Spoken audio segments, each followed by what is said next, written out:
जय मां गुरुवर गुरुवर जय मां गुरुवर गुरुवर। तो हमारे सुख शांति समृद्धि हमारे सत्कर्मों पर निहित है। हम यदि सत्कर्मों से विमुख होंगे तो हम सुख शांति समृद्धि की कामना भी नहीं कर सकते। अगर आज कोई सत्कर्मों से विमुख होकर थोड़ी बहुत सुख शांति समृद्धि पा रहा है तो क्षणिक है। आज पा रहा है, कल को उसके हाथ से छीनेगी अवश्य। हर मनुष्य को अपने कर्म का फल भोगना पड़ता है, वह अच्छा हो या बुरा हो। अतः हर भक्ति साधकों को दृढ़ता के साथ आत्मा की अमरता और कर्म की प्रधानता, दो बिंदुओं पर हर पल नित्य प्रति, चूंकि हम अपने अंदर की जड़ता को, जहां हमारी जड़ता इतनी अधिक समाहित हो गई, जब तक हम बार बार उन बिंदुओं पर ध्यान नहीं रखेंगे हमारा आत्मबल नहीं जागृत होगा। हम उस सत्य के साथ सामंजस्य नहीं बिठा पाएंगे। और जब दो चीजों पर हमारे अंदर विश्वास दृढ़ होने लगे तो मैंने जो आपको कहा है, धर्म, धैर्य और पुरुषार्थ, इन तीन बातों को नित्य प्रति स्मरण रखो। बड़ी बड़ी गीता रामायण पढ़ डालो, बड़े बड़े कथानक नित्य सुनते रहो, भागवत सुनते रहो, रामायण सुनते रहो, कुछ भी सुनते रहो, ये तुम्हारे जीवन में कोई खास प्रभाव नहीं डाल पाएंगे। ये उसी तरह प्रभाव डालती है, किसी पिक्चर हॉल में कोई पिक्चर देखने गया, जो सही विचारधारा के लोग होते हैं वो अपने आप को सब हीरो मान लेते हैं।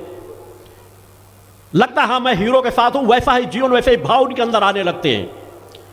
पिक्चर हॉल से निकलेगा, हो सकता है घर जाते जाते का थोड़ा उसी तरह हाव भाव मन मस्तिष्क पे रहें, और वहां जाने के बाद फिर नशा उतर जाता है, अपनी असली औकात याद आ जाती है।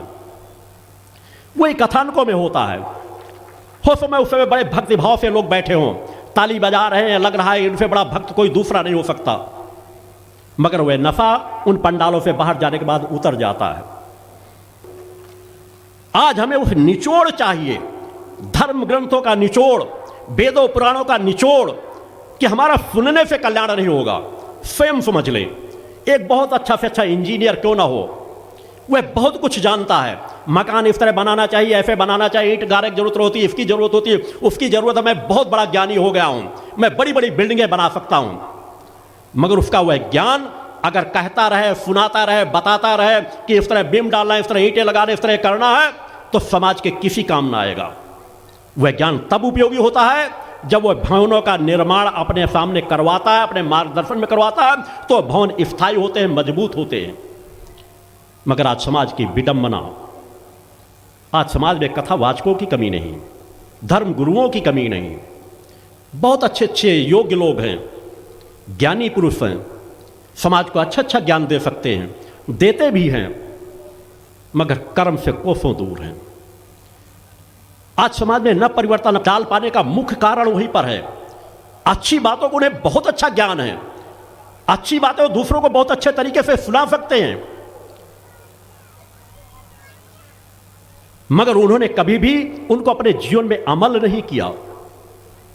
मैं 99% कथावाचकों की बात कहता हूं, एक दो होंगे जो ऐसी विचारधारा पे स्वयं अमल करने का प्रयास करते हैं। आज हमारी समाज के पतन का मूल कारण वहीं पर है। दूसरों को बताएंगे, एक भागवत की कथा सुन लो, आपका एक कल्याण हो जाएगा, आपको मुक्ति मिल जाएगी, ये मुक्ति मिल जाएगी, वो मुक्ति मिल जाएगी, मगर उन्होंने सैकड़ों सैकड़ों हजारों हजारों कथाएं सुना दी होगी, मगर उनका कल्याण तो नहीं दिखता मुझे कभी भी। वो अपने इष्ट पर भी विश्वास नहीं करते। अधिकांश कथावाचक कोई ना कोई रत्न अंगूठियां धारण किए हुए होंगे, वह स्वयं रत्न अंगूठियों के गुलाम हैं। वो अपने इष्ट पर पूर्ण विश्वास नहीं रखते। अगर विश्वास रख रहे होते तो उन्हें रत्न अंगूठियों की जरूरत न होती। वो रत्न अंगूठियां इसलिए धारण करते हैं कि हमारी जो आय का साधन कहीं छिन न जाए, हमारी कथाएं कहीं लोग सुने ना, इसलिए उन्हें भी रत्नों के गुलाम बने बैठे हैं। आज अधिकांश लोगों को देखो, आज उस विचारधारा से समाज को सजग करना मेरा कर्तव्य है कि बहुत कुछ सुन लिया, आप सभी जानते हो, राम ने क्या किया, रावण ने क्या किया, कंस ने क्या किया, कृष्ण ने क्या किया। आज हर घर में कंस रावणों की मौजूदगी है। सुनने सुनाने से आपके जीवन में कोई फर्क नहीं पड़ने वाला। उस पथ पर चलना प्रारंभ कर दो। रामायण आपसे चाहती क्या है? रामायण आपकी प्रेरणा आपको क्या दे रही है? गीता हमें क्या प्रेरणा दे रही है? उस पथ पर जब जिस दिन से समाज चलना प्रारंभ कर देगा कि मुझे स्वयं प्रयास करना है, जो कृष्ण ने किया, जो राम ने किया, जो अर्जुन ने किया, उस पथ पर मुझे चलना है, कर्म की प्रधानता को मान करके, धैर्य, धर्म और पुरुषार्थ, इन तीनों विचारधाराओं को गहराई से अपने अंदर आत्मसात करो। क्योंकि जब तक आपके अंदर साधक प्रवृत्ति नहीं आएगी, तब तक आप सफलता के सीढ़ियों को नहीं चढ़ सकते। आप शांति ही तो चाहते हैं। शांति धन दौलत से नहीं प्राप्त होती। आपके पास जितना कुछ है उसमें भी यदि संतोष का जीवन जीते आप आगे बढ़ रहे हो, तो आप उन अमीरों से ज्यादा सुखी रहोगे। आपके मुख पर ज्यादा प्रसन्नता रहेगी। आप अपने घर परिवार में ज्यादा शांति संतोष के साथ रह लोगे। आपके बच्चों के साथ ज्यादा आत्मीयता का व्यवहार होगा, पत्नी के साथ ज्यादा आत्मीयता का व्यवहार होगा, पति के साथ ज्यादा आत्मीयता का व्यवहार होगा। अगर वास्तविकता में आपका जीवन संस्कारों की दिशा में बढ़ रहा है, धर्म हो, धैर्य हो और पुरुषार्थ हो। केवल धर्म और धैर्य धारण करके यदि आप निकम्मे हो, निष्क्रिय हो, आलसी हो, तो धर्म और धैर्य भी एक न एक समय आपका छूट जाएगा। धर्म और धैर्य हमारे लिए किस लिए? कि कोई भी विषम परिस्थिति आ जाए, कलिकाल का कोई भयावह वातावरण क्यों ना हो, कितनी ही घनघोर अंधेरी रात क्यों ना हो, हमें विश्वास रखना चाहिए कि अगर हम अपने धर्म और धैर्य का पालन करते हुए पुरुषार्थी बनकर के जीवन जिएंगे, तो हमारे आसपास जो अनीति अन्याय अधर्म का घनघोर अंधेरा छाया हुआ है, वह घनघोर अंधेरा एक न एक दिन सुनिश्चित रूप से मिटेगा अवश्य। भगवान ध्रुव सत्य है। जय। हम पुरुषार्थी बने, हम सत्य की ताकत को जाने, समझे और पहचाने। किसी कलिकाल की काली कोठरी पे अंधकार की कितने ही सालों से अपना डेरा जमाए हुए क्यों ना बैठा हो, एक छोटा सा सुराग कर दो, प्रकाश की एक किरण जाते ही पूरा अंधकार अपने आप समाप्त हो जाता है। क्योंकि वास्तव में अंधकार का अपना स्वयं का कोई अस्तित्व तो नहीं है। उस प्रकाश की ताकत को समझो। उसी प्रकार अपने आप के अंदर आत्मा की ताकत है, आत्मा की चेतना तरंगों की ताकत है। जिस शक्ति को आप लेकर के बैठे हुए हो, आप स्वयं जानते हो कि अजर अमर अविनाशी आत्मा है। सुनते हो, सुनाते हो, बताते हो, मगर उसका सानिध्य नहीं प्राप्त करना चाहते, उसके साथ जुड़ना नहीं चाहते, उसको अमल में नहीं लाना चाहते, उसको कर्म रूप में परिणित नहीं करना चाहते, उसे पहचानना नहीं चाहते। इसलिए मेरे द्वारा हर एक को चिंतनों में कहा जाता, अपने मैं की खोज करो। तुम बाहर के मैं को तो जानते हो, पति मेरा है, बेटा मेरी है, पत्नी मेरी है, मकान मेरा है, यह धन संपदा मेरी है, मगर वास्तव में मेरा वह होता है जो इस तन के, नाफान तन के छीनने के बाद भी मेरे अपने साथ रहे। वह मेरा अपना मैं होता है, और वह मैं है आत्मा की ताकत, आत्मा की शक्ति। अतः धैर्य को धारण करो। कोई विषम परिस्थिति आ जाए, हमारे धर्म, हमारी गीता, हमारी रामायण यही तो सिखाती है। चाहे जितनी विषम परिस्थिति आ जाएं, अपने धैर्य का कभी त्याग मत करो। धैर्य को टूटने मत दो। तुम्हें विश्वास होना चाहिए कि हम अगर पुरुषार्थ कर रहे हैं, हम परिश्रम कर रहे हैं, हम अगर संघर्ष कर रहे हैं, कोई भी विषम परिस्थिति आ गई होगी तो हम उससे पार अवश्य निकल जाएंगे। धैर्य को न टूटने दो, और धैर्य न टूटे इसके लिए अपने गुरु पर, अपनी इष्ट बल माता आदि शक्ति जगत जननी जगदम्बा पर विश्वास होना चाहिए। धर्म का त्याग न करो। अंतिम से अंतिम क्षण आ जाए, जहां लगने लगे कि तो सीमाएं टूट रही हैं, मगर फिर भी अपने ना धैर्य को टूटने दो, ना धर्म को त्याग करो। और फिर देखो, अगर निष्ठा विश्वास से चरम सीमाओं के अंतिम सीमाओं तक जाते हो और पुरुषार्थ भी करते हो कि विषम परिस्थिति आ जाने पर घुटने टेक कर बैठ मत जाओ, सामर्थ्य के साथ खड़े हो।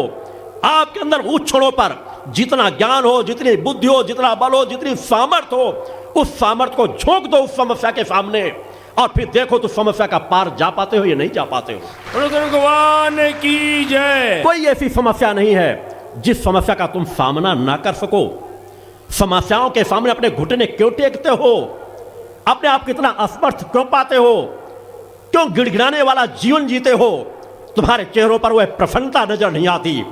आत्मविश्वास से भर जाओ एक बार, बार बार इस मंदिर में उस मंदिर में घुटने टेकने से कुछ नहीं होने वाला। हर मंदिरों में जाओ, मैं नहीं कहता मंदिर में जाओ, मस्जिद में जाओ, गुरुद्वारे में जाओ, मगर वहां घुटने टेक करके भिखारी बन करके मत जाओ कि मेरी ये समस्या का समाधान हो जाए, मेरी ये समस्या का समाधान हो जाए, मैं इतना हलवा का प्रसाद चढ़ा दूंगा, इतने नारियलों का भोग चढ़ा दूंगा। अरे उन पवित्र स्थानों में अगर जाओ तो वहां की ऊर्जा को प्राप्त करने जाओ कि कुछ सौभाग्य से मुझे क्षण हमारे संस्कारों से मिल गया है, मुझे किसी अच्छे धर्म स्थान में जाने का सौभाग्य प्राप्त हो रहा है, कहीं न कहीं परम सत्ता की कृपा मुझ पर होगी, कहीं न कहीं आप जिससे जहां इष्टों से जुड़े हुए हो उन इष्टों की कृपा होगी, उन गुरुओं की कृपा होगी। ये पवित्र क्षण मुझे प्राप्त हो रहे हैं, इन क्षणों पर मैं और ऊर्जा को प्राप्त कर लूं। वह धन लूटो जो नाशवान न हो। नाशवान धन को लूट करके, नाशवान धन की कामना प्राप्त करके तुम भिखारी के भिखारी ही रह जाते हो, क्योंकि जिस कामना को प्राप्त करना चाहते हो वह स्थायी नहीं है, और वह तुम्हें मिले भी ना मिले यह भी कोई निश्चित नहीं है। क्योंकि अगर तुम पात्रता नहीं रख रहे होगे तो भौतिक जगत की कुछ चीज भी आपको प्राप्त नहीं होगी। प्राप्त करने की पात्रता नहीं, भौतिक जगत की कोई भी कामना की पूर्ति आपकी पात्रता के आधार पर ही होगी। मगर जब आप संबंध के लिए बढ़ जाओगे, उनकी ऊर्जा को प्राप्त करना चाहोगे, उन मंदिर मस्जिद गुरुद्वारों की शक्ति को प्राप्त करना चाहोगे, उनके एकाकार करने की भूख आपके अंदर होगी, तो स्थायी धन पाओगे, स्थायी धरोहर पाओगे जो अजर अमर अविनाशी आत्मा के साथ जुड़ेगी, जो नाशवान नहीं होगी। और उसी में तो आपकी समस्याओं का समाधान छिपा हुआ है। एक बार प्रेम करके देखो, एक बार आस्था विश्वास को चरम सीमाओं तक ले जा करके देखो, एक बार अच्छे सच्चे भक्त बनो। देखो कि अगर हम वह कृपा को प्राप्त करने लग गए तो हम किस समस्याओं से ग्रसित रहेंगे। हमारी हर समस्याओं का निदान भरा हुआ है। आपके गुरु ने उसी यात्रा को तय की है, उसी कर्म पथ का चयन किया है, और उसी मार्ग से तो आपको जोड़ना चाहता है कि उस पथ पर चलो। इस कलिकाल में असंभव कुछ भी नहीं है। इस कलिकाल में तो वह सब कुछ वह संभव है जो दूसरे किसी कालों में नहीं था। एक बार उस प्रेम की डोर को बांध करके देखो, एक बार उस सत्य को स्वीकार करके देखो कि हमारा धर्म हमारा डिगने न पाए, हमारा धैर्य हमारा डिगने न पाए, पुरुषार्थ करने की चरम सीमाओं तक, अपनी सांस की अंतिम सांस तक को भी लगाने के सामर्थ्य हो कि क्यों ना आपको लग जाए कि अगर इसे एक कदम मैं आगे बढ़ा तो मेरे प्राण निकल जाएंगे।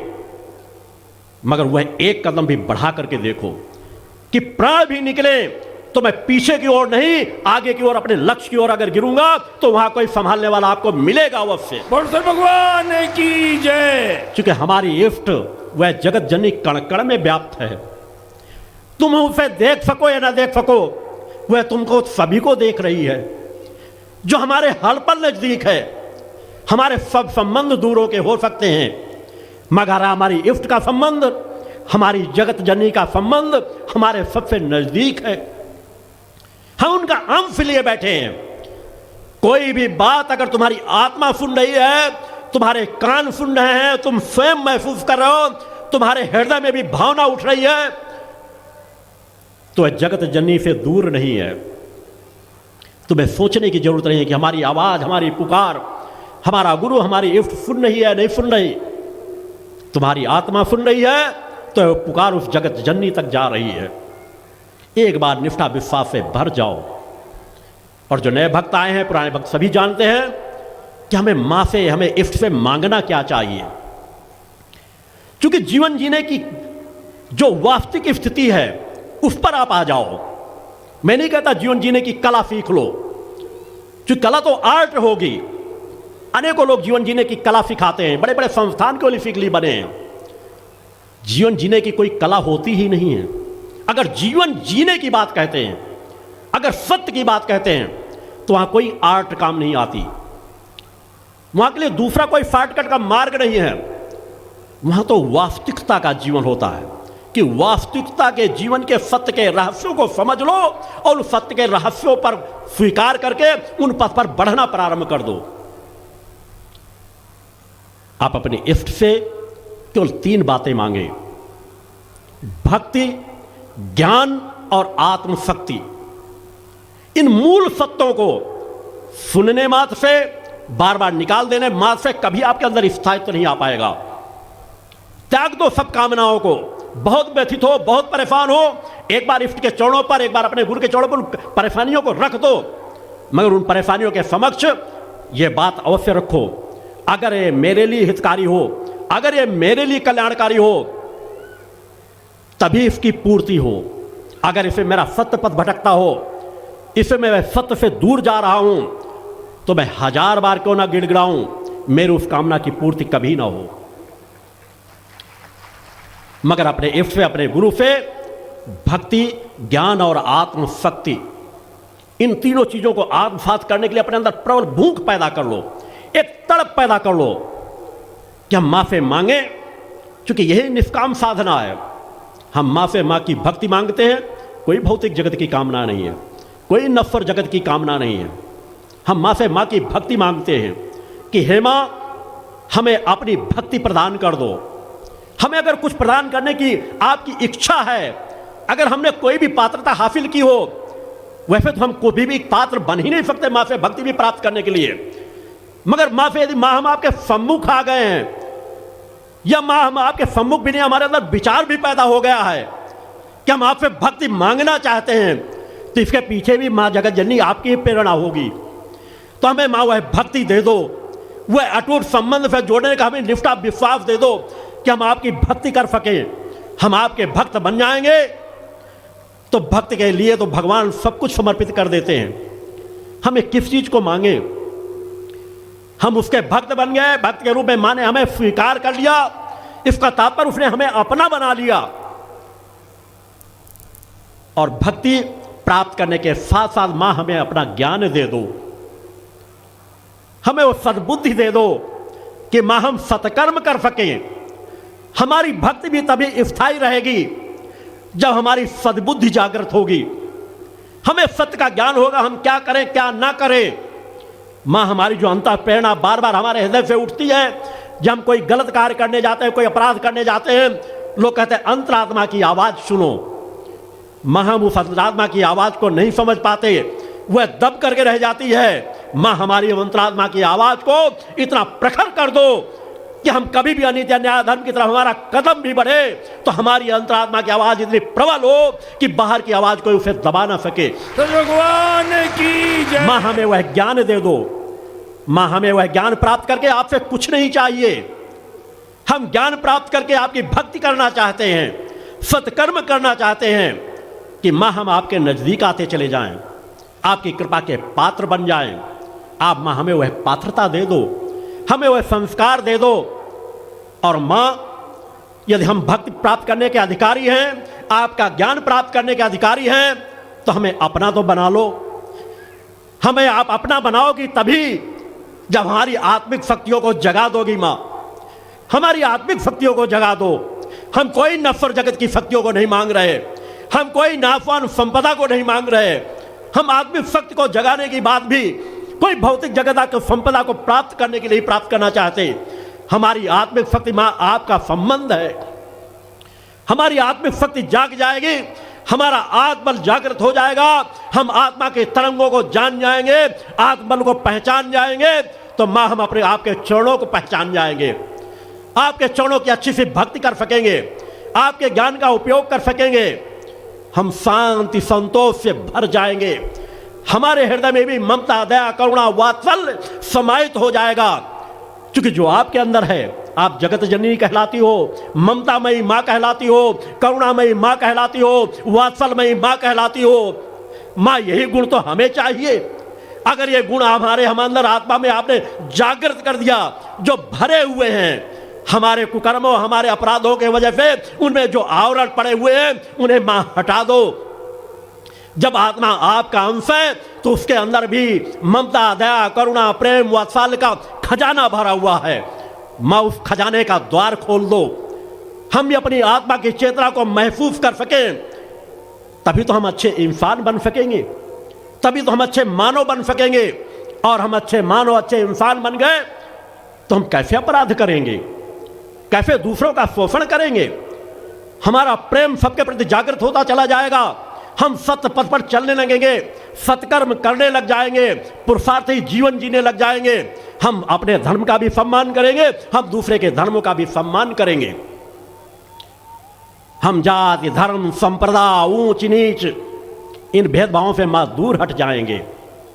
अतः वह कामना रखो। भक्ति ज्ञान और आत्मशक्ति का विस्तार इतना बड़ा है कि अगर मैं कई सालों तक बोलता रहूं, जन्मों तक बोलता रहूं, क्योंकि इसमें तो सब कुछ ग्रंथों का सार समाहित है। अतः उस विचारधारा को आत्मसात करो कि हमें भक्ति ज्ञान और आत्मशक्ति में हमारे जीवन का सार जुड़ा हुआ है।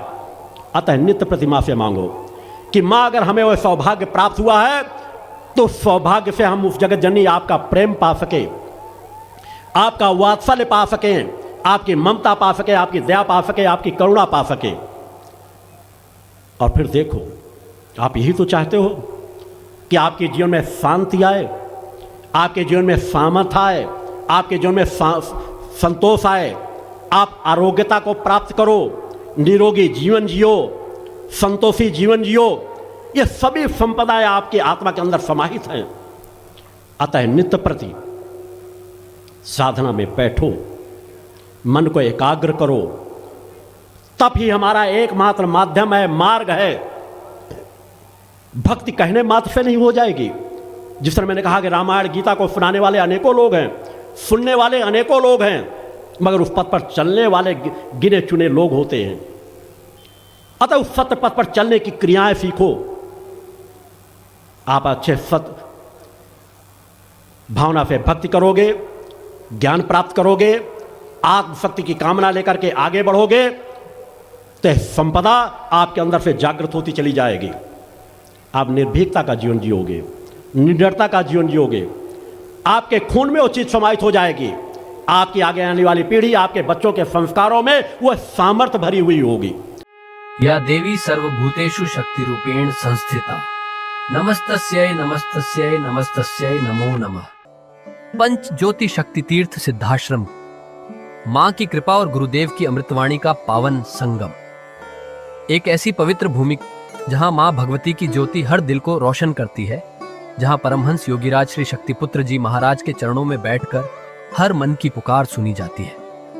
पंच ज्योति शक्ति तीर्थ सिद्धाश्रम, जहां हर कदम पर साधना, हर सांस में भक्ति और हर पल में जन कल्याण की सुगंध बिखरती है। आओ इस अलौकिक यात्रा में शामिल हो और देखो कैसे एक आश्रम ने करोड़ों जीवन को बदला। युगवंदनीय धर्म सम्राट, युग चेतना पुरुष सद्गुरुदेव परमहंस योगीराज श्री शक्तिपुत्र जी महाराज के पावन चरणों में कोटि कोटि नमन, वंदन और प्रणाम। उनकी कृपा से एक ऐसी पवित्र स्थली का सृजन हुआ जो तप, योग, ध्यान और साधना का स्वर्णिम केंद्र है। यह है मध्य प्रदेश के शहडोल जिले की ब्योहारी तहसील में बसा पंचज्योति शक्ति तीर्थ सिद्धाश्रम, जिसकी नींव परम पूज्य गुरुवर्श्री ने 23 जनवरी 1997 को रखी। तब से यहाँ मां भगवती की अखंड ज्योति जल रही है और 15 अप्रैल 1997 से श्री दुर्गा चालीसा का अखंड पाठ अनंत काल तक जन जन के कल्याण के लिए गूंज रहा है। हर सुबह और हर शाम जब सूरज की किरणें और चांद की चांदनी सिद्धाश्रम को चूमती है, तब परम पूज्य गुरुदेव जी माता भगवती आदिशक्ति जगत जननी दुर्गा जी सहित सभी देवी देवताओं और सहायक शक्तियों की आरती करते हैं। इस पावन बेला में भक्तों के हृदय मां की भक्ति में डूब जाते हैं। मूल ध्वज साधना मंदिर में भी रोज सुबह शाम होने वाली आरती में भक्तों का समूह उमड़ता है। यहाँ हर मन की पीड़ा मिटती है, हर शरीर को शांति मिलती है और हर आत्मा को सुख, शांति व समृद्धि का आशीर्वाद प्राप्त होता है। परम पूज्य गुरुदेव की कृपा ऐसी कि वे रोज सुबह और शाम भक्तों से निःशुल्क मिलते हैं। मां के भक्त और गुरुदेव के शिष्य अपने मन की बात उनके चरणों में रखते हैं और बदले में समाधान व आशीर्वाद पाते हैं। अब तक 1 करोड़ से ज्यादा भक्त गुरुदेव से मिलकर उनके मार्गदर्शन से जीवन की राह पा चुके हैं। गुरुदेव की वाणी ऐसी कि सुनते ही मन में संकल्प जागता है। उनके आशीर्वाद से करोड़ों लोग नशे और मांसाहार से मुक्त होकर चरित्रवान और चेतनावान जीवन जी रहे हैं। हर दिन सैकड़ों लोग नशा छोड़ने की प्रेरणा लेने सिद्धाश्रम धाम पहुंचते हैं। पूज्य गुरुदेव के 20 लाख से अधिक दीक्षा प्राप्त शिष्य आज के अधर्म और अन्याय के दौर में भी मां की ज्योति से अपने घरों को आलोकित करते हैं। वे साधनात्मक जीवन जीते हुए आत्म कल्याण और जन कल्याण के पथ पर चल रहे हैं। क्या यह चमत्कार नहीं? सिद्धाश्रम धाम में पिछले 28 वर्षों से मां अन्नपूर्णा भंडारा चल रहा है, जहां सुबह शाम हजारों भक्तों को स्वादिष्ट और पवित्र भोजन मिलता है। और सुनो, यहाँ ठहरने की व्यवस्था भी पूरी तरह निःशुल्क है। क्या ऐसी जगह कहीं और मिलेगी जहां हर सुविधा मां की कृपा से मुफ्त हो? सिद्धाश्रम धाम की पावन सरिता के तट पर बनी त्रिशक्ति गौशाला देखकर भक्तों का मन आनंद से भर जाता है। हर महीने शुक्ल पक्ष की अष्टमी को गौ सेवा समर्पण दिवस मनाया जाता है, जब परम पूज्य गुरुदेव और पूजनीय शक्तिमयी माता जी अपने हाथों से गायों को रोटी खिलाते हैं। यह दृश्य देखकर हर भक्त का हृदय गदगद हो उठता है। गौशाला के पास ही स्वामी श्री राम प्रसाद आश्रम जी महाराज की समाधि मन को शांति देती है, और पास ही दानवीर गुफा स्थल हर किसी को असीम शांति का अनुभव कराता है। हर साल शारदीय नवरात्र में सिद्धाश्रम धाम में शक्ति चेतना जनजागरण शिविर का भव्य आयोजन होता है। लाखों भक्त यहाँ योग, ध्यान और साधना सीखते हैं, गुरुदेव के चेतनात्मक चिंतन को सुनते हैं और मां की अलौकिक आरती का आनंद लेते हैं। मां की कृपा और गुरुदेव का आशीर्वाद पाकर हर भक्त धन्य हो उठता है। 23 जनवरी सिद्धाश्रम स्थापना दिवस एक और पावन अवसर है। इस दिन अखिल भारतीय सिद्धाश्रम दौड़ प्रतियोगिता, योग भारती सामूहिक विवाह और शाम को सुर संध्या व कवि सम्मेलन का आयोजन होता है। क्या मजा है जब भक्ति और संस्कृति का ऐसा संगम देखने को मिलता है। सिद्धाश्रम धाम का जनसंपर्क कार्यालय हर जानकारी का खजाना है। यहाँ से मासिक सिद्धाश्रम पत्रिका और साप्ताहिक संकल्प शक्ति अखबार मिलता है, जिसमें गुरुदेव की ऋषिवाणी और प्रेरक लेख पढ़ने को मिलते हैं। और हाँ, यहाँ माँ के प्रसाद के रूप में शक्ति जल भी निःशुल्क मिलता है। इस शक्ति जल ने करोड़ों लोगों को नशे और बीमारियों से मुक्त कर चेतनात्मक ऊर्जा दी है। क्या यह मां की कृपा नहीं? जन कल्याण का एक और अनुपम उदाहरण है निःशुल्क वस्त्र सहायता केंद्र, जहां लाखों जरूरतमंदों को कपड़े दिए गए हैं। यह सिलसिला आज भी अनवरत चल रहा है। सिद्धाश्रम धाम में पौधारोपण का भी बड़ा काम होता है। परम पूज्य गुरुदेव जी महाराज एवं पूजनीय शक्तिमयी माता जी स्वयं समय समय पर पौधारोपण करके पर्यावरण को बढ़ावा देते हैं। सिद्धाश्रम धाम में अनेक प्रकार के फल, फूल और औषधियों के हजारों पेड़ों की हरियाली देखकर मन प्रसन्न हो जाता है। सिद्धाश्रम धाम में विभिन्न प्रकार की हरी सब्जियां उगाई जाती हैं, जो निःशुल्क चल रहे मां अन्नपूर्णा भंडारे में प्रयोग की जाती है। परम पूज्य गुरुदेव जी ने मानवता, धर्म रक्षा और राष्ट्र रक्षा के लिए 3 धाराएं बनाई हैं। भगवती मानव कल्याण संगठन, पंचज्योति शक्ति तीर्थ सिद्धाश्रम और भारतीय शक्ति चेतना पार्टी 15 मार्च 1995 को बने। भगवती मानव कल्याण संगठन के 1 लाख से ज्यादा कार्यकर्ता नशा मुक्त, चरित्रवान और परोपकारी समाज बनाने में जुटे हैं। संगठन का नशा विरोधी आंदोलन इतना प्रभावी है कि पिछले कुछ सालों में 2000 से ज्यादा अवैध शराब माफियाओं पर कार्रवाई हुई। संगठन के समर्पित और कर्मठ कार्यकर्ता दिन रात इस मिशन में लगे हैं। Siddhashram Ayurveda and food products के जरिए शुद्ध दवाएं और खाद्य पदार्थ बनाए जाते हैं।